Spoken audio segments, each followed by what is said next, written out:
Nah, setelah ini kami akan memutarkan video klip dari Yan Bongkles. Solois asal Ungasan ini akan membawakan lagu berjudul Megantung Bo AKT.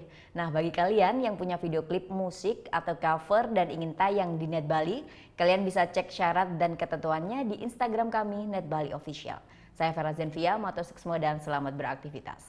Om Santi Santi Santi Om.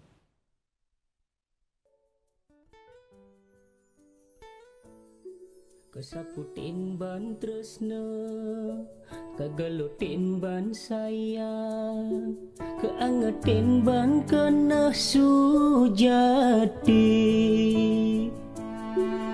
Siap bulan nyantutin imeme, kemumais tata barang-barang.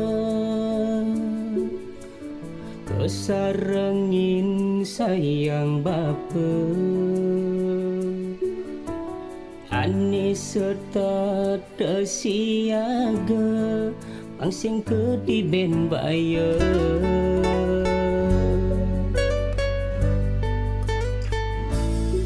Ngantung-ngantung bok akade, kita dadi sesenggake, mula angkiane dadi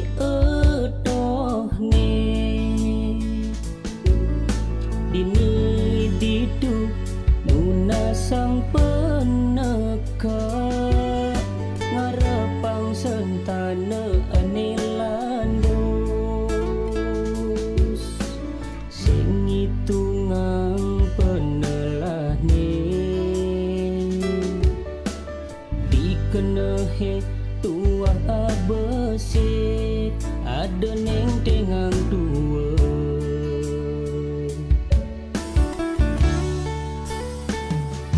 Nejani imene sampun sirah, di pabinan ide yang dewasa,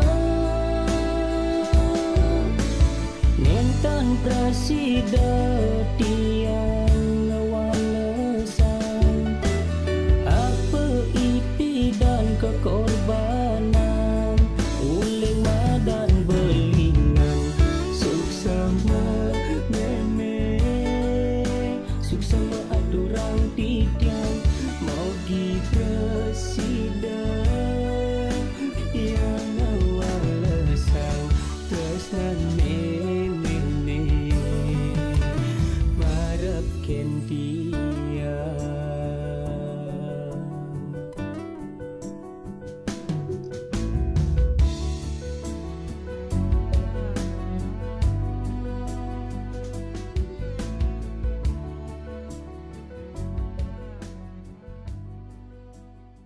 Oh yang beneran? Iya, oke. Tapi gue pernah.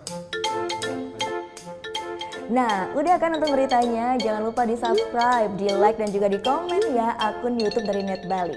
Terima kasih udah subscribe. Yang belum, jangan sampai lupa di sebelah sini nih. Matur suksma.